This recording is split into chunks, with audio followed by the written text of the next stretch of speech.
Abusuafo me chache obia e mayi na ho akwaba e de baba Grace TV eso me gidi se twedi ampo Nyankopon antom abusua obia ho ye se de bia me kan mesre ene die abusua be kan ho e o platform yi so ano subscribe to the channel ama me afel wi a ene die me no attend notification na wa share ama foforo so enya bia hwe me nim se obeye ntia me shira na onye so akoma so ade abusua ade echi ade sen na ade bia yihia ye di nkomo afei na yesua de enkrata ya mpo aba betwam kro ye bitimi aboa ama adesua ye ekoso no awie pe no awie pe ye no se biensa ka bia de betu yin na yanim na yedi nkomo na nya no nko abusua yin na yesai ebomodin ase yin na yebeti nsem ase se de emra no eka se de amamre ne amane eka ye ti ase sa ye de buoma emra no amamre ne amane a ye ma yetimi atumpon na bibia ayeboko yin himself for some time now ben fika krani na ene jinya show kakra aba ni na fa sebi Asanteman baby Asanteman efri kopim baby amesre me kan okro be Asante Kotoko hene tumi ekokopim ni na yesua mu ade obete o na no biti ba bonten kra be ka se kro be Asante Kotoko hene tumi no ewo ene aban mu Asanteman temu ene ha kakra ya na aya na omo kasa yebuza se sa na ti ana na se sei ena abakosem tie den ena emra no ka den na amamre ne amane eka na ene yensasa kankrata bia aba fi twemu na bae but ye say be ka ka yon kakra ne adi mu nkomo ama obuni be ka say be rubber stamp e be justify the entia kro be Asante Kotoko ne mesre me ka ne tumi no enya Asante mantem nko a na say Asante ne half mantem nko a ne mum e kwa de kuwura say bi ene bunu mantem no e fa ba bi ene bunu is mantem no e fa ba bi edi kan be ka Idris Mahama committee report in the year 1986 e de chairman sign e ma yina etimu ensem e chere de say bi na krata no e ka the chairman saying na afi etwam na afi 2024 as afi mpemienu ne adunu 9 mo ye bosume enum ne mu that was adunu 9 on the 24th of May 2024 and the Bono East Regional House of Chiefs at the krata ten eba abonten abusua krata nanom ya e Bono East Regional House of Chiefs abre no de bae afi etwam no na o kan de akwa akosi se bi enkuro bi wo ho a na mentemwase kakra aba efa enkunya ho nsensem mo ene de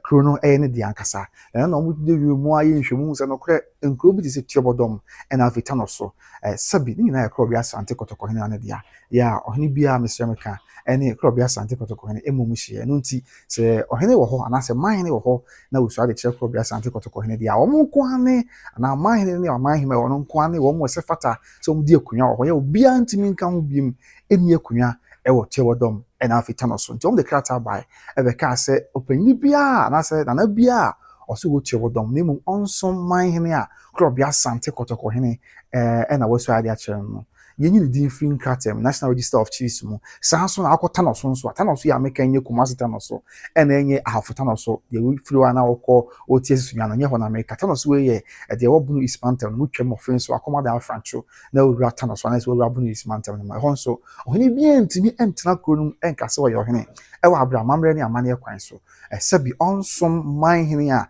osuade chekro bia Asante Kotoko hene nti ye obedi ni na mu nko wana bibia ye boko nti krata na busua daso no ya wo hwa free the Bono East Regional House of Chiefs and aba free the Bono East Regional House of Chiefs and krata na aba ya actually say we na Ministry of Chieftaincy and Religious Affairs no chim post office box TH83 Techiman Bono East the get address no BT-0110-4806 and him krata no the reference now BERHC/FLT/V.1/102 and no so one no and na date near 24th of May 2024 na ochiremu a atifia sem no address krata ya come no about the president Tuobodom Traditional Council Tuobodom and afi the acting president Techiman Traditional Council Techiman and no krata ochire bi e de come Tuobodom manhene na techifree na aje techifree kokko beye man otwe bi e de command and after otwe bi e de command sabre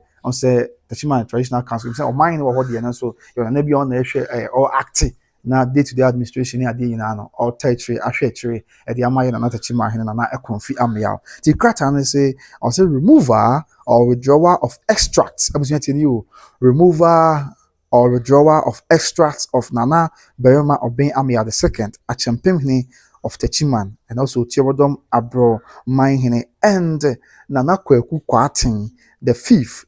a Futuhine of Techiman, and also Tanoso in Crossohine. Krata na Osisupi, bɛfa sɛ yɛnyi nana mmienu yi din nana yɛ a odi kan nana barima ɔbɛn ama yɛ ɔtɔ so mmienu ɔno ɛna ɔkyerɛ sɛ ɔyɛ akyɛmpɛnhene ɛwɔ Takyiman ɛna afei ɔno nso yɛ Tuobodom Abramamuhene ɛna afei nana Kwaku Kwaten yɛ ɔno kyerɛ sɛ ɔyɛ afutuhene ɛwɔ Takyiman Traditional Council ɛna ɔsan yɛ Tanoso nkura so hene nti yɛnyi wɔn edin mfiri the National Register of Chiefs mu nti ɔsɛ committee tena so hwehwɛ nsɛm no mu nyinaa sɛ ɛbɛyɛ a obetumi de findings papa yeah, a better sumuna man saying na everyone said the amrani amamrani amani can in ye. So I say the recommendation of the ad hoc committee no I want to answer no yen room when afi yen tie the omo e kapa and so ehonum. Afi you say at the last general meeting of the House held on 27th March 2024, the House unanimously approved the ad hoc committee formed by the House to look into the subject matter supra. Okay, let's say yeah, a brand new chatwa a house no metre the Blue East Regional House of Chiefs ehyia mu ɛwɔ bosome mmiɛnsa no mu de ɛtɔ so aduonu nson ɛwɔ afempem mmienu ne aduonu nan no mu no house no metre the Regional House of Chiefs ɛwɔ Blue East Takyiman wɔn nyinaa kɔ bɛnkuro mu agye to mu sɛ ayɛ committee atɔ committee a house no ɛfɔm yɛ no wɔn nwura mu na wɔn hwehwɛ nsɛm no mu na afei wɔn mmoa ɛma yɛn hu asodie betumi aboa ma asodie aba ɛtitiri paa yɛ ɛfa Takyiman ɛna afei Tuobodom ɛne ɛyɛ Tanoso ɛho sanse saa nkuro nyinaa bɛn Takyiman yɛ nanso ɛsɛ de yɛ nyinaa anim na abakɔsɛm aka me atimi no they are independent traditional states yɛ a wɔn de wɔn ho ɛda wɔn man wɔn de wɔn ho deɛ nanso wɔn nyinaa ɛwɔ hɔ a wɔn wɔ hɔ de macro bi Asante Kotoko hene ɛno ɛna busuatie di the Bono East Regional House of Chiefs wɔn a ɛpa okuo na nanom Mr. Meka ɛma wɔn tena asɛm no so sɛ ɔrehwɛ mu na afei ɛwɔ ho no deɛ ebetumi aboa ma asomdwe aba na de yɛntie ɛbra the Bono East Regional House of Chiefs nanom ɛtena ase ekoya ɛpa yɛ wɔn find this wɔn de bɛto dwa ne nyinaa yɛntie ase sɛ ɛnyɛ ntɔkwa ɛyɛ deɛ mmara ne ka deɛ amammerɛ ne amanneɛ ka yɛ da hɔ dada nyɛ nne yi ɛna sɛbio yɛ bɛyɛ biribi anase biribi ɛbɛsesa biribi nti afei yɛnto yɛbo ase see the underlisted recommendations were made to the kind that any chief residing in the traditional area of another paramountcy should accord all the necessary respect to that paramountcy and abide by all the rules and regulations of the said paramountcy in order to bring peace and harmony. And I say, Ochim say, Ohini biya, ote, omahini biya sase so, na omahini, ena sebi sa asas ni dia no ohini biti so no. Saa ohene ya ɔte saa man na asase so no ɛwɔ so wɔde anidie ɛne buo bi ɛsɛ fata ɛma saa man no ɛne man no no wɔdi mmara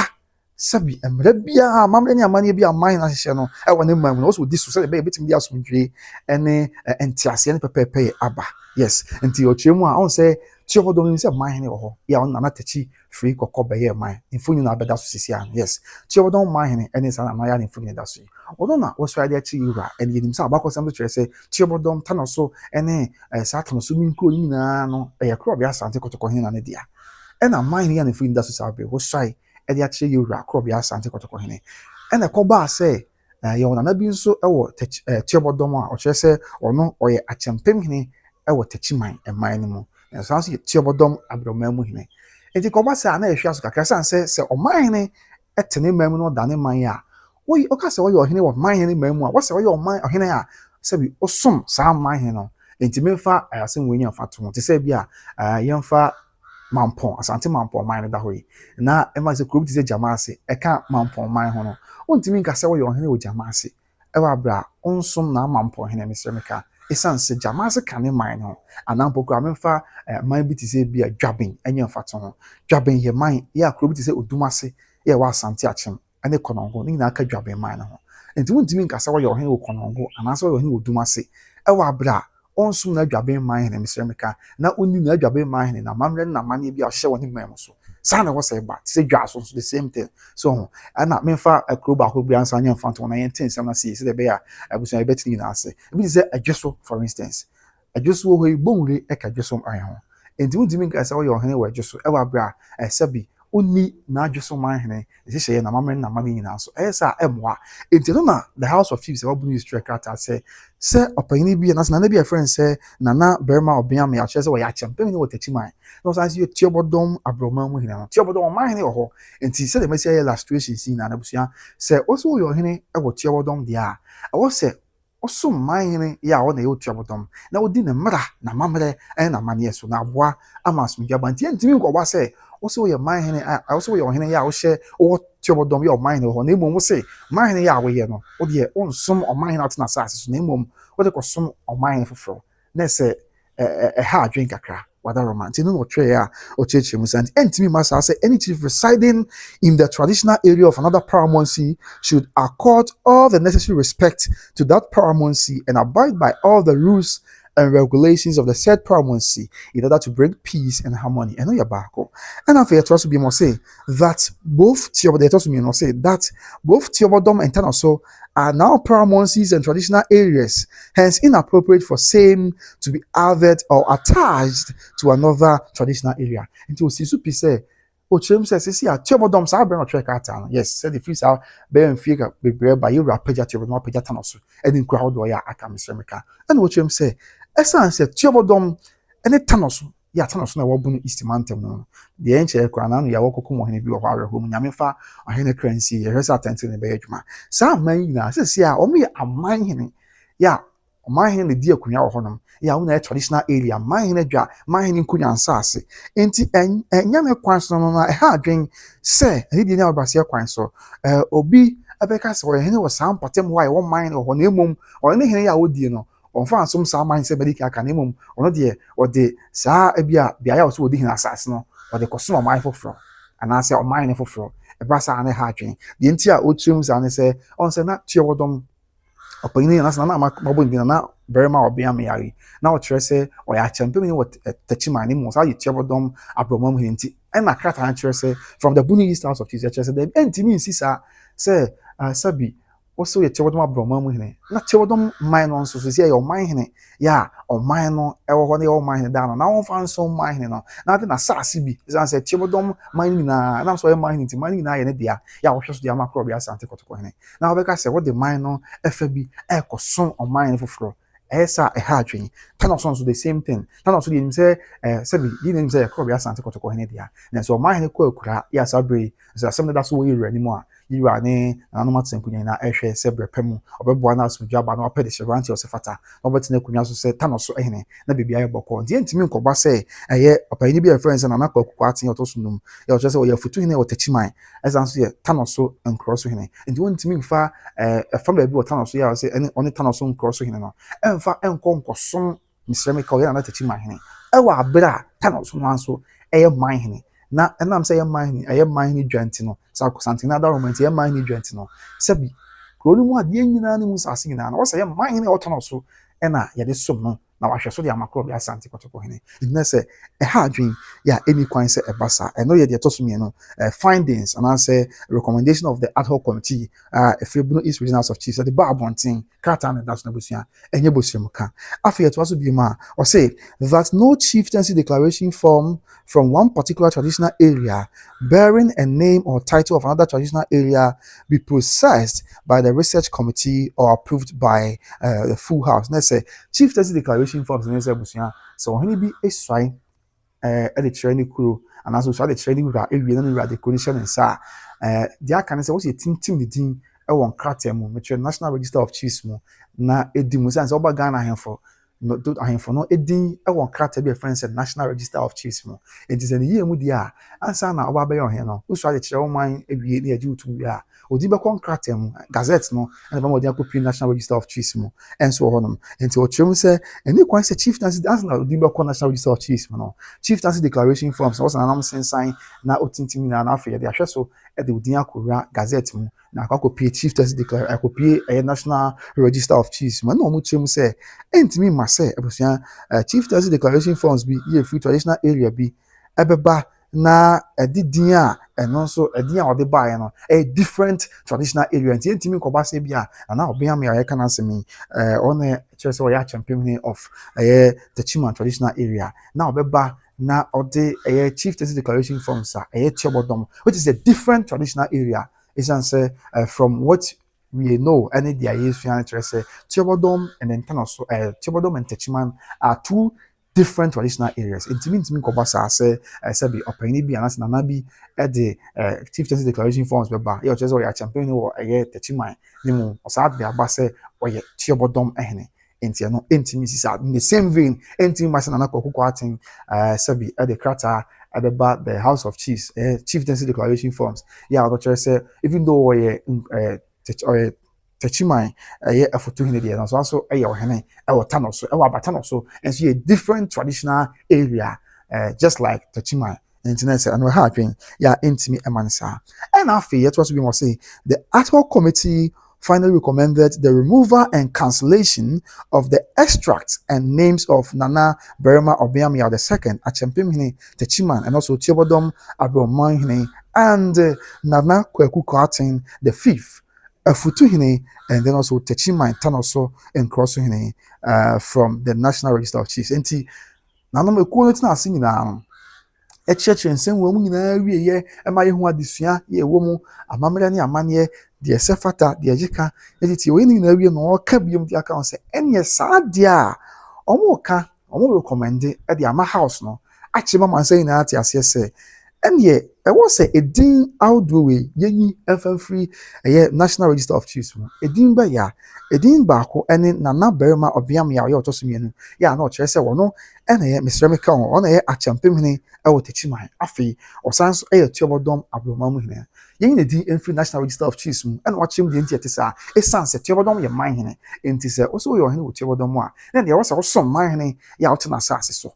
ɛno nti wonam sɛ wɔnso manhene a ɔte n'asase so nti no ɛntumi nkɔba sɛ ɔyɛ hene ɛna afei ɔsa kyerɛ mu biom sɛ ɛntumi nso ɛnsi sɛ ɔmanhene bi ɛman wɔ hɔ no traditional area wɔ hɔ na ɔde n'asase bi asase ɛka ne traditional area Tuobodom traditional area ɛho ɔde kɔ akɔsom ɔmanhene foforɔ that doesn't happen that way nti ɛno nso ɛntumi nsi saa ɛna afei wɔn sa kyerɛ mu ɛka nsɛm no a wɔbɛkyerɛ mu sɛ ɛntumi nso nkɔba sɛ ɔhene bi ɛde ne krataa chieftaincy declaration forms bɛba a na ne krataa a ɔde ba as chieftaincy declaration forms no ɛyɛ krataa a ekura ɔman anaasɛ traditional area foforɔ din ɛsan sɛ ɛyɛ Nana Berima Obiamia a yɛka n'asɛm yi ɔkyerɛ sɛ ɔyɛ Asantehene of Techiman the chieftaincy declaration forms ɔkyerɛ sɛ ɔyɛ ɔhene ɛwɔ Tuobodom which shouldn't be the case ɛsan sɛ Tuobodom ɛyɛ manhene yɛ a ɛwɔ manhene wɔ hɔ ɛde Nana Techiman kɔkɔ bɛyɛ man in the same vein Tanoso nso deɛ no mekyerɛ Tanoso ɛwɔ Bono mantam no Nana Kweku Kwatin yɛ a ɔtɔ so nom ɛntumi nka sɛ ɔyɛ Tanoso hene ɛsan sɛ wohwɛ amammerɛ ne amanneɛ nkrataa ne adeɛ akenkan nyinaa no a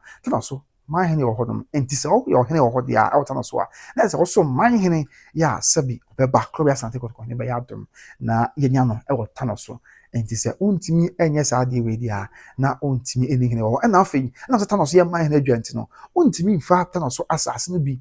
ɛmfiri Tanoso ɛnkɔ nkɔma ɔhene foforɔ mesrɛ meka sɛ bi a Tanoso deɛ ɔkyerɛ sɛ ɔyɛ Futuhene wɔ Techiman ɔntumi mfa Tanoso ɛman no asase bi ɛmfa nkɔsom na Techiman hene san sɛ Tanoso ɛyɛ manhene sɛdeɛ mesrɛ meka Techiman so ɛyɛ manhene nti ɛno nso ɛyɛ saa ɛha adwen nti the recommendation from the House of Chiefs na busua meka yɛ nti wɔn hwɛ ne nyinaa ne saa nsɛm nyinaa wɔn de to nsɛnni ani a ɛna ɛna deɛ ɛbɛboa ma asomdwe aba ne sɛ ɛyɛ Nana Berima Obiamia yɛ a ɔyɛ Asantehene ɔsɛ ɔkyerɛ mu sɛ ɔyɛ Asantehene ɛwɔ Techiman na ɔsan so yɛ Tuobodom&Tanoso yɛnyɛ ne din ɛmfiri National Register of Chiefs na sɛ ne din wɔn krataa mu a ɛnyɛ mfirim ɛsan sɛ mesrɛ meka ahenni no ɛyɛ saa na ɛyɛ ahadwen yɛntumi nya ahemmienu two captains cannot be in one ship ɛyɛ saa ɛmmoa nti yɛnyɛ ne din yɛntwa ne din firi National Register of Chiefs mu ɛna afei so Nana Kweku Kwatin yɛ ɔtɔ so nom ɔno ɛna ɛyɛ afutuhene ɛwɔ Techiman na ɔkyerɛ sɛ ɔyɛ afutuhene wɔ Techiman ɔsan so yɛ Tanoso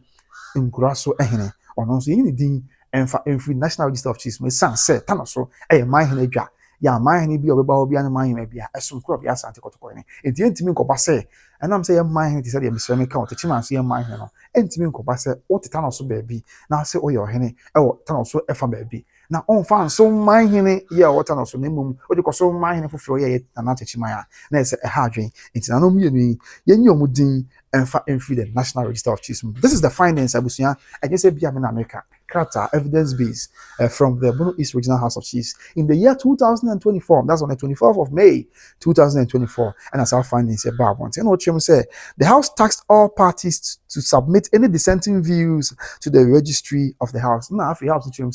say, "Kobase family say on tiasie and a family any nyema bi ntuma." Obetimi de na dwentre and the enti a on tiasie ni na aba bedan house no na fe on so ahwem. So you see now for the back of say in compliance I forward same for your attention. I said the way na beti ase aboa mass with your banti na character e bae and all that say thank you home character ebusia Alfred Dodo on a registrar abusia tell you at the mother Bono East Regional House of Chiefs and Sasha say ya or tray you know afi under the guidance of the president the Bono East Regional House of Chiefs the chima sabreno na sabreno na ye na ye jihine na pima kabre say ya on na president at the mother Bono East Regional House of Chiefs ye jimahine Mr. Meka and ye die oni onu bi na basa mahine and na osu such yes and obey president of the Bono East Regional House of Chiefs ebusia character way by last year.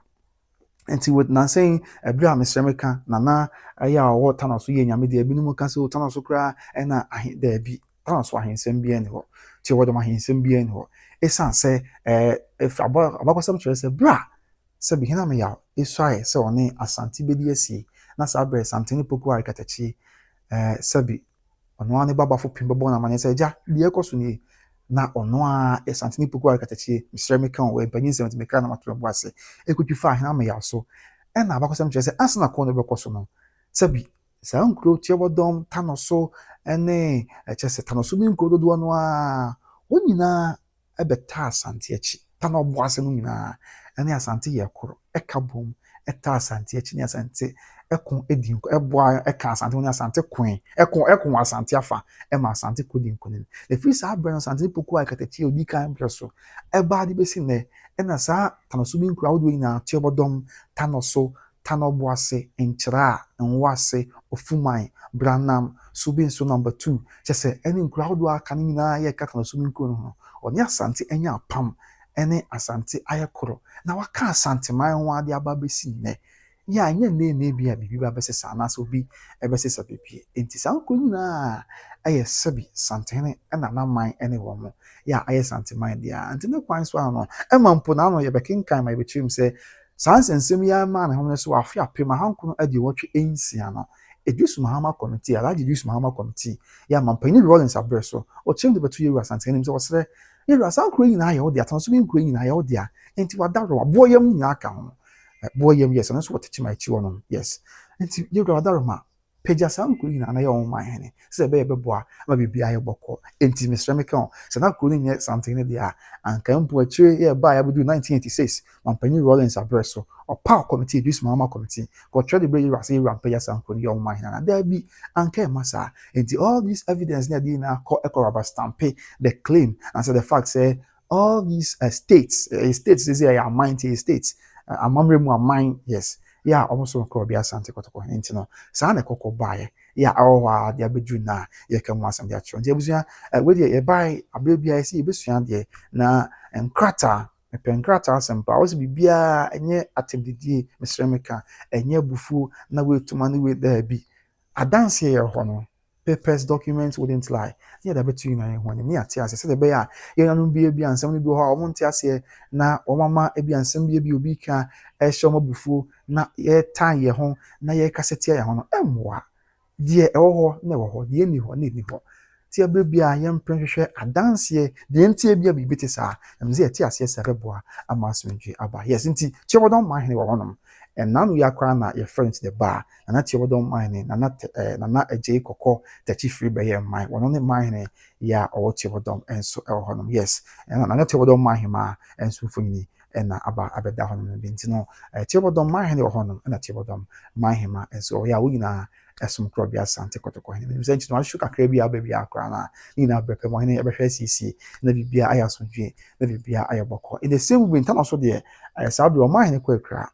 omanye kwekra ana afi na chiri yampo Nyankopon adaro ma atsenkunya ena ehwe achiri ya Asanteman council hia bia nza atsenkunya ne ba na no yewura di mfinhia de nunu Mr. Meka dwabo kase ye koso yi Tanoso atsenkunya ebaye ya na enya asanketo na enya no nko a edu abia bia ebehia se Asanteman be hia na no atsenkunya wo nyina ba ebeta achiri nti gbogbo bebrebe ne ibe bia dede ne mentemo ase yesre mpanyimfo yesre ye nuanom se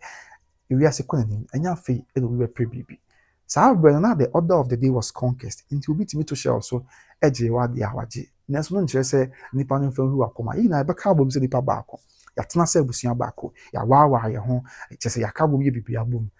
ye tena sukuu dem bom ye kwa adwuma bom nti ye mfa kro ye ne odo ɛntena se yɛnyi ntum sɛ deɛ ɛsiesie wie na mmom deɛ aka no sɛ yɛbɛpra kɔ anim ama yɛ man Ghana to mpɔn na bibia ɛnso ayɛ asomdwe nti yes saa na ɛteɛ yɛde nyinam nkyɛmu aba abɛsom nti Tano bɔ ase for instance ɛno nso ka Tanoso bi nkuro no ho a ɛbɛsi no nyina Tano bɔ ase ɛsom korɔ bɛ Asante Kotoko ne mesrɛ meka and wokɔ hɔ a abakɔsɛm a wɔ hɔ ɛfa Asante ne Tano bɔ ase ɛnyɛ asɛm ketewa koraa. They are proud to be members of the Asanteman Council. And in the same Bono East region, on Hong Kong, Nkranza, they see Nkranza is a member of Asanteman Council.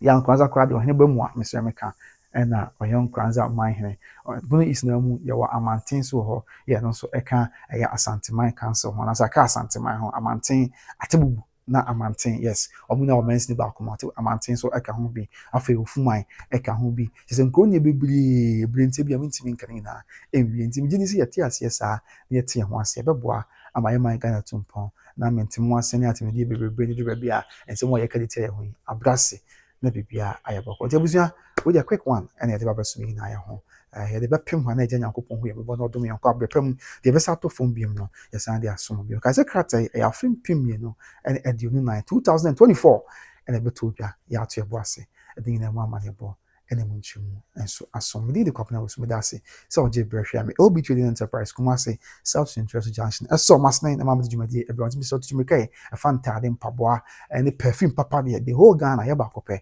ɛno ane LB Trading Enterprise ɛwɔ Kumasi South Central Junction tutumi ka ne kɔ na kɔgye deɛ na biribiara ɛnkɔ yi ɛmfama saa so na mekamfo ɛyɛ Better Grace Financial Services ɛde ama mesrɛ meka sɛ Ghana fo ama America ɛne Canada deɛ mesrɛ Better Grace Financial Services ɛyɛ intermediary financial group ya ono abeti wo hobo no a betimi aboa wo na wasie sika e wo ho na dachi wo hia sika watam sika mpempem de ama afi fa insurance wo nsensem de papa eye ba kopɛ eno a ene Better Grace Financial Services ya e wo America betimi ama ohene rekɔ dan na kosi e na akɔfa e di aba afi mo nso amoni Canada na America na mum mo kura ho nkrata mo wa japade ho mo sie sika ho mo nyina mo se fata so mo the Better Grace Financial Services etu ana mo ntimi srɛ fa ohene dan na kosi number na etwa no frɛ no they won't tell us if you're going to boss your with their show. Maybe Pia and so I have called Better Grace Financial Services and now say financial freedom for everyone. Financial freedom for everyone. I was here within the covenant. Every family be share.